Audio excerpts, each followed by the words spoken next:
Good morning everybody, and welcome back to the channel. Just about to head into work today.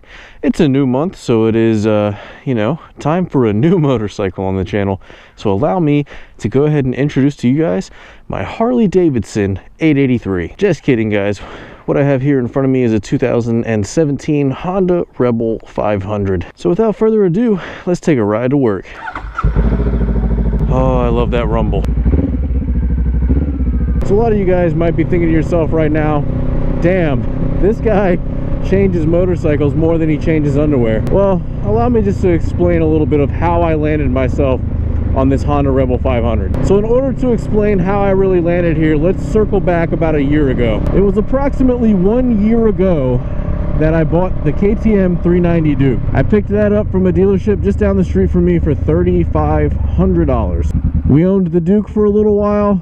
Had a little bit of an accident, messed my knee up, a lot of you know that. Then we decided to trade it for the Kawasaki Z1000 because in my mind, I'm thinking I want a bigger bike. I do all this highway commuting. I'd love to own a 1000 for the first time in my life. The opportunity arose, so I took it. So then let's circle forward a few more months and I find out that I'm gonna have surgery on my knee. In my mind, I'm thinking, man, that heavy bike's not going to do me a whole lot of good while I'm trying to recover from knee surgery, and I really want to ride. So I figured to myself, I need to calm down my riding habits anyways. The 1000 does nothing but want me to get into trouble. So I decide to go on Facebook Marketplace and see what I can do. And that's how I stumbled upon the 2017 Benelli TNT 600.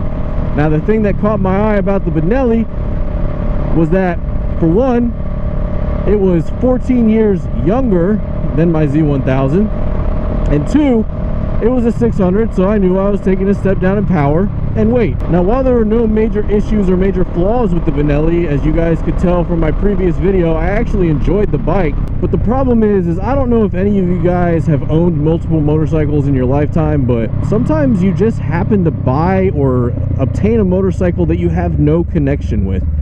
And not having a connection with a motorcycle is probably one of the worst things in the world, because if you feel no connection to that bike, you just don't find the enjoyment anymore in riding it.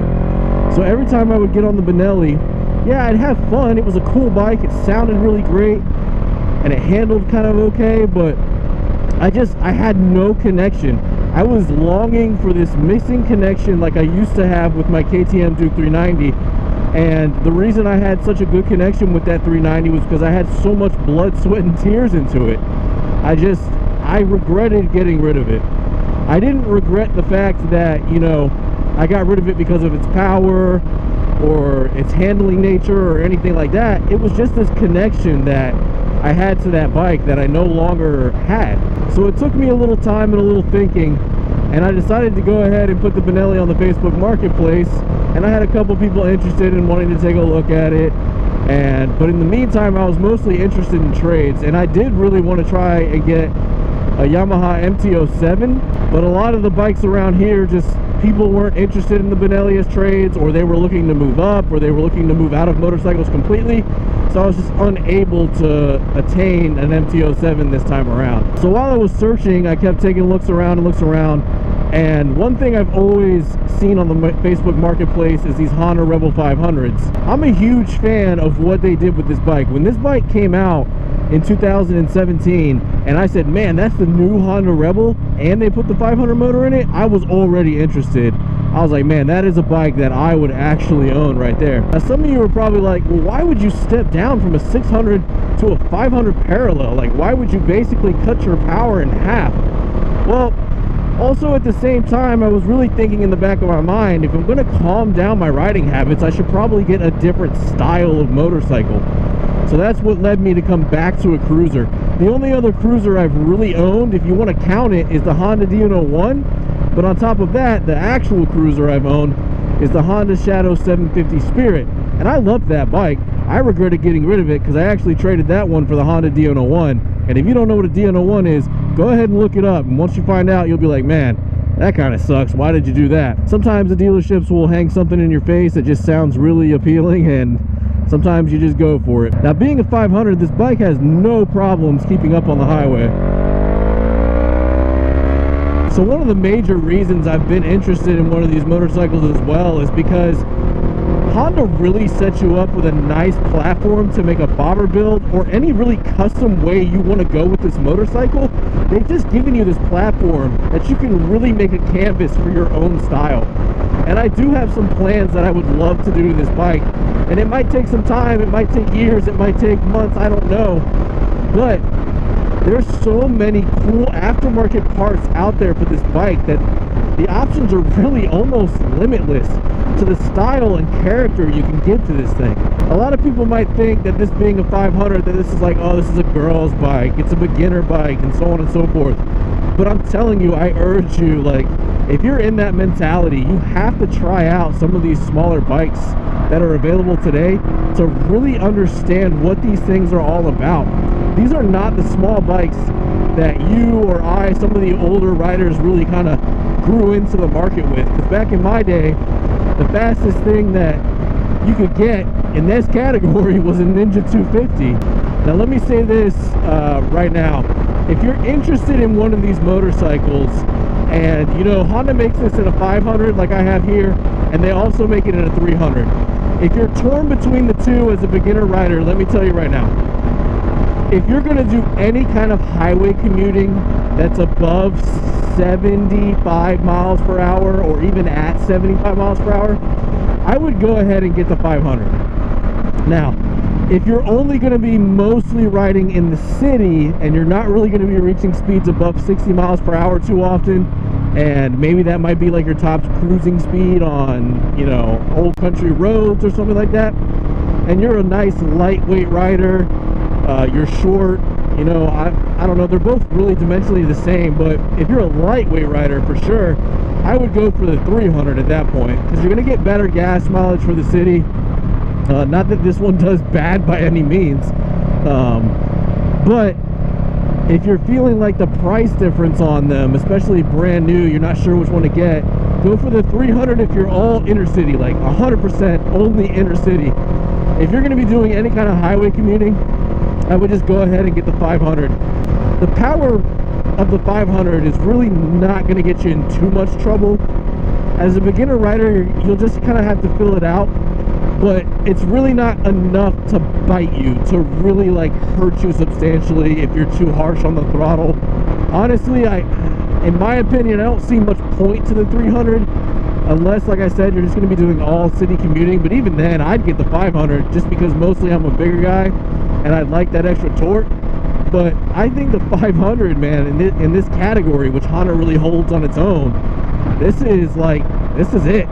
This is a really good bike. This is a bike I can see myself hanging on to for a long time, and I've been searching for that, you know. Ever since I got rid of the Duke, there's just been a hole in my heart that I just had no connection to the other bikes.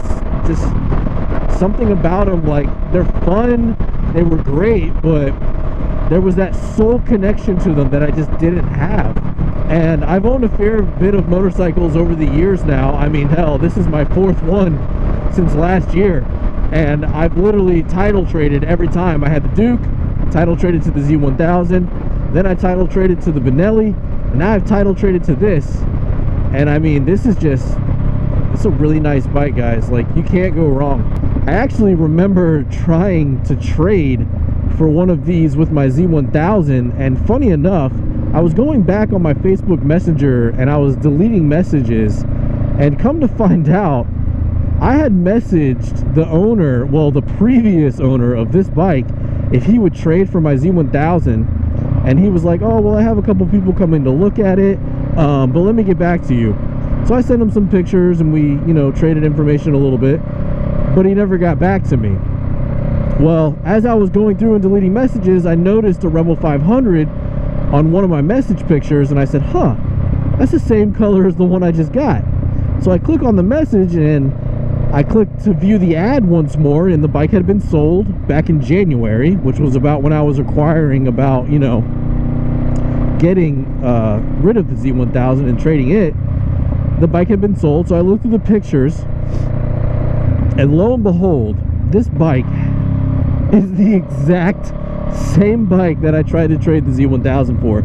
I mean, how funny is that? It's almost like full circle destiny right there. I mean, what are the odds that I would trade my Z1000 for a different bike when I was trying to get this one, and then I trade the Benelli for the exact same bike from a different owner.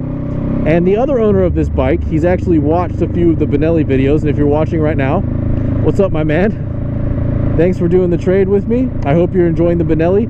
I know that you just bought the Powertronic ECU, and we're actually going to help him install that, I think next weekend. And I'm really curious as to how the bike's going to feel after he gets that installed, but I'm loving the bike, dude. It's really cool. I got a lot of good plans for it, but yeah, it's just crazy that somehow I acquired the bike that I once tried to trade my other bike for. You know, it's crazy. It's like I was destined to have this bike. It's just strange.